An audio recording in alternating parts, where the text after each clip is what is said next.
The most common question I get from most people is, what is a good camera under 1,000 US dollars USD? Well, you know what? I'm going to answer that question for you right now in this video. Let's get down to it. By the way, I'm not paid or sponsored for this video. My thoughts only. I have no affiliate links at this point in time. I'm getting my prices from B&H Photo, so do check your local camera shop if they have any additional promotions that may be better than B&H. But anyway, let's talk about the first camera here, in no particular order, by the way, is the Ricoh GR3 and GR3X. Now, the X is slightly more than $1,000. I believe it's $50 more, but the GR3 is under $1,000. Now, this is a camera that has, it's been out for a few years, but like the X100V from Fujifilm, it sort of got this online boom as of late, maybe from TikTok, from Instagram, who knows, or maybe because nobody could find the X100V because they were out of stock. Thanks to TikTok, people started gravitating towards this, but this camera is freaking fantastic. The image quality, the colors are beautiful out of this. Now, it does come in two different versions. The GR3 is an 18mm lens, which essentially is about a 26mm focal length. Good wide angle street photography, you want to opt for that. The GR3X is a 26mm focal length here, and that's going to give you about 40mm. So it's a little bit more of a portraiture, semi-portraiture kind of lens. This is the one you're going to opt for. Again, a little bit more expensive than $1,000, but they're exactly the same camera. One thing that I like about this camera system, though, is, as I mentioned, the colors, but also that the customization inside of this. People talk about Fujifilm film simulations, rightfully so. They're fun to play with. You can have different recipes for those things, and you can do the same thing with the GR3 and GR3X, respectively. There are online sites, there's apps that you can download from your phone that will give you great recipes. Again, you can shoot a RAW and JPEG. The recipes will predominantly be for JPEG, but they are going to give you so much more flexibility to your images, and you're going to absolutely love them. The interface is touch enabled. It is very intuitive. There's a lot of features in this, and one thing that I like from Ricoh is they constantly update these cameras. Since they were announced a few years back, they've been updating them consistently, which I greatly appreciate, because the reviews that you saw 2 or 3 years ago are not the same camera that we're getting today. Again, obviously the same format, but you know what I mean? The features, the functionality has improved tremendously since it was first announced, and that's kudos to Ricoh for that. So this is one camera to consider. But the downside is it does take video, but it's not predominantly a video camera. This is more a photographer's camera. So if you're into photography, check this one out. Let's move over to Nikon, because Nikon's got a few different options out there for you in the APS-C lineup that I think are really good. You have the Nikon Z30, which is predominantly for video. It is a 20 megapixel APS-C sensor on this. It's got 4K video. There's a lot of different functionality to this camera, flip out rotatable display. The Z30 does not have an EVF. The Z50 and the ZFC, essentially they are the same exact camera, but there's some difference in terms of design based on the use case. Case in point, the Z30 has no EVF, so that's going to be predominantly for video. Very inexpensive. There's a lot of great deals with combo lenses out there from B&H right now that are under $1,000. It is a 20 megapixel APS-C sensor on this. You're getting very good autofocusing on this, good tracking, 4K video, colors are great, the same Nikon colors that we love. You're going to love that camera, and it comes at a very good price point. Now, if you're like me and you have a hard time looking at a camera when the screen is up close like this, you need to be a bit farther away. And if you want something that's going to be a true hybrid for photography and videography, the Z50 may be the camera for you. That is more of a modern style SLR design, grip, EVF, same functionality as the Z30, but it has those two things, and it's a little bit more in terms of price. However, if you want that retro look, you've been hearing a lot about the Nikon ZF, you're like, I like this camera, but it's a little bit above my price point. How is the ZFC? Well, I have those with me right here. I have the black version and I have the silver version here. Now, these cameras are, again, the same sensor, the same functionality as the Z50 and Z30 respectively, but it is in a retro design on this. Flip out rotatable display, fantastic image quality. There is no IBIS in this camera. That's the downside of it, but I mean, if you do get a Nikon lens with VR inside of it, that will compensate for any sort of a shake. It is a very good camera, very good image video quality out of this, 4K video as well. I've used this as a B camera many times in my videos. You would have no idea, matching it with the Z8, the Z9, and the ZF respectively, and they're fantastic. In terms of the color combinations, the black is only available from Nikon stores directly at this point in time. It might be a little bit more expensive than $1,000. You'll have to check on that. I do have the grip from Japan, which is an extra accessory that does cost more.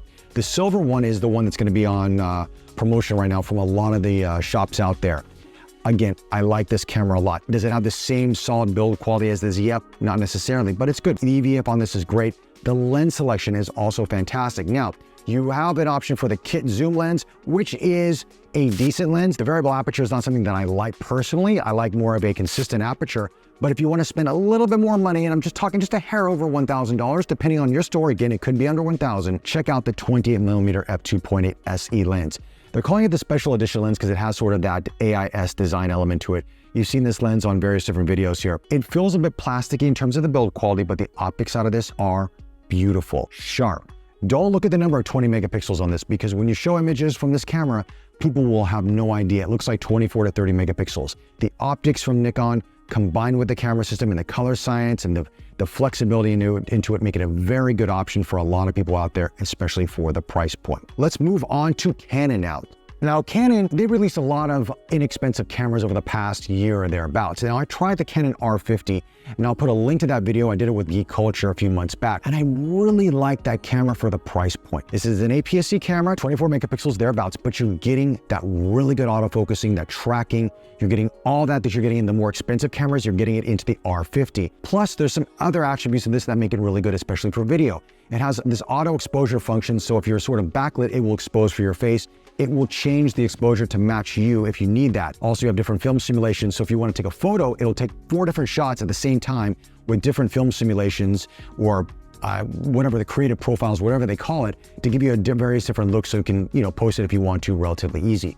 The video, again, 4K video on this looks great. The tracking's fantastic. The autofocus is fantastic. You have features like that product display or product showcase that you get on the Sony cameras, where if you put a product to the camera, it will focus on the product and bring it back and it focuses on your face. All these features are inside of it for a very, very good price point. Again, there's some kit lenses that come with this as well that make it very attainable under $1,000 US. All right, let's talk about Sony for a second, because Sony's got a few cameras out there. Some are relatively old and some are relatively new.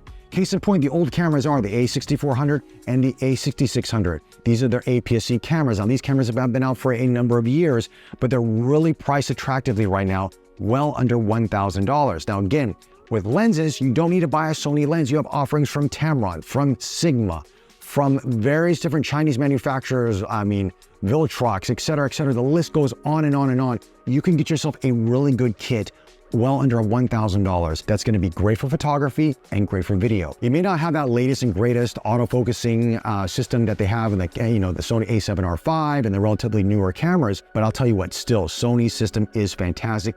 Even cameras from a few years back work really well compared to the competition. And these are great cameras as a hybrid system. Again, the EVF is a little bit small on that, so if it's okay with you, then go with it.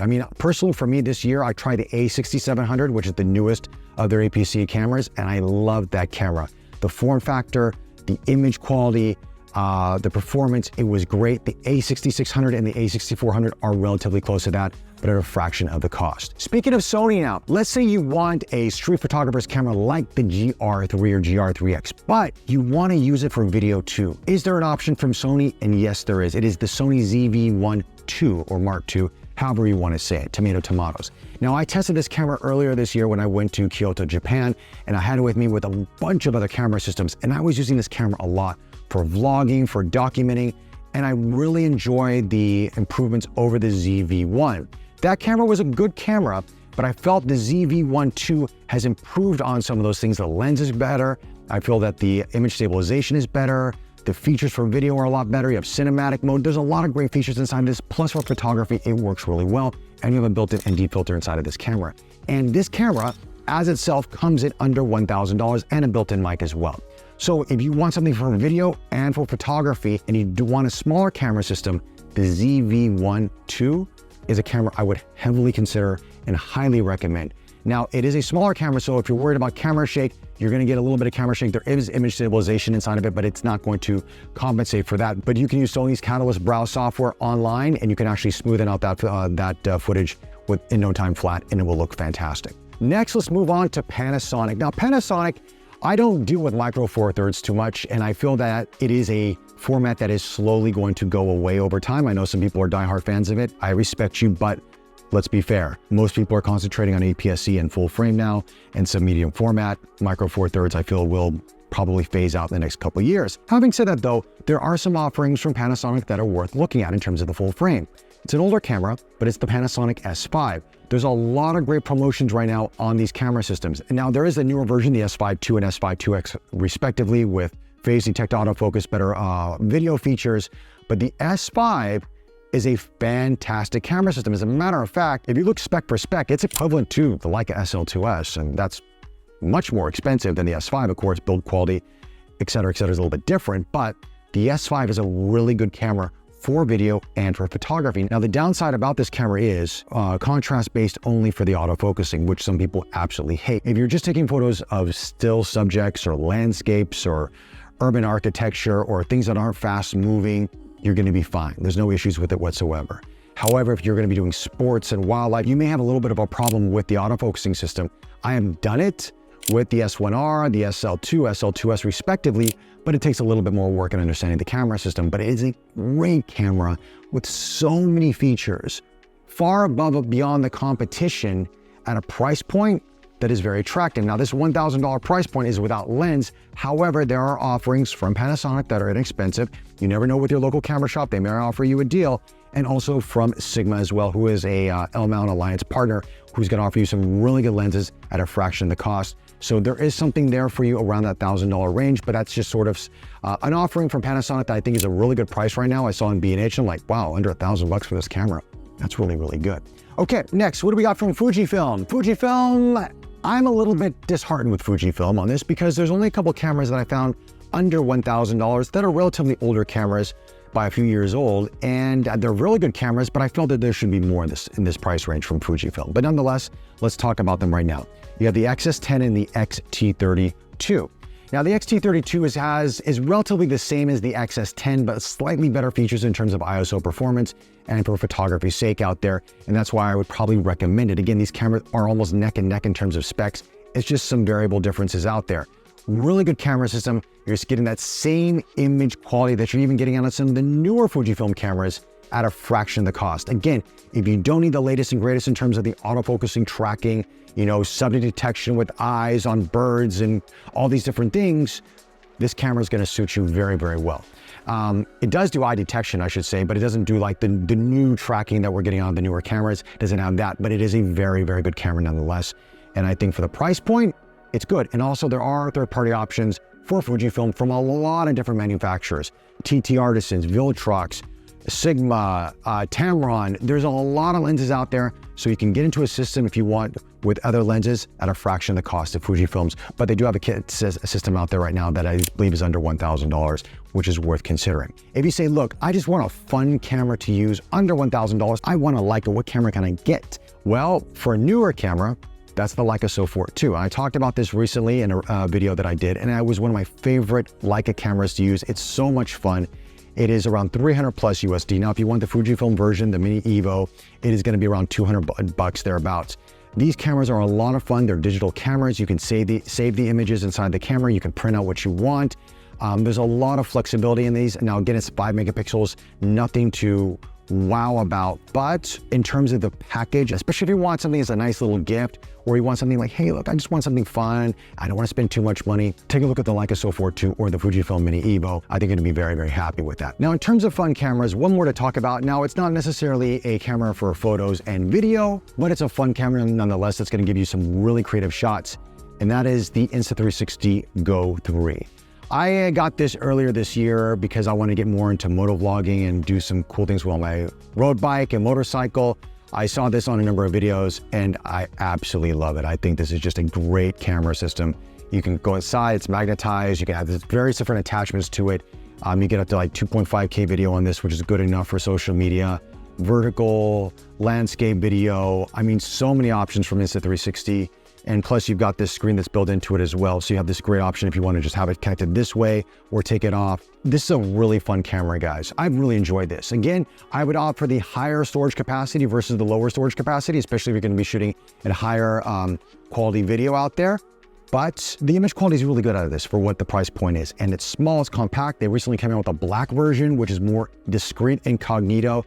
And there's so many accessories for this thing. If you got a loved one or a family member that's looking for a fun little camera and you don't want to spend too much money, check this out from Insta360, the Go 3. I think it's one of the better action cameras of 2023 due to the versatility, but let me know what you guys think in the comment section below. All right, guys, with that, those are some of my thoughts on the best cameras of 2023 under 1,000 USD. Now again, some of these cameras are older, some of these are newer. Just gives you an idea that there is an option for you out there. So if you want to get into videography, you want to be a content creator, you want to get into photography more, but you don't want to break the bank, there are plenty of options for you, and you're going to get really good image quality out of it, and you're going to be very happy with the performance because these cameras are still really, really good. So if you like this video, guys, subscribe to the channel, hit that notification bell. More content on the way. Thanks again for the support. Merry Christmas, and I'll chat to you soon.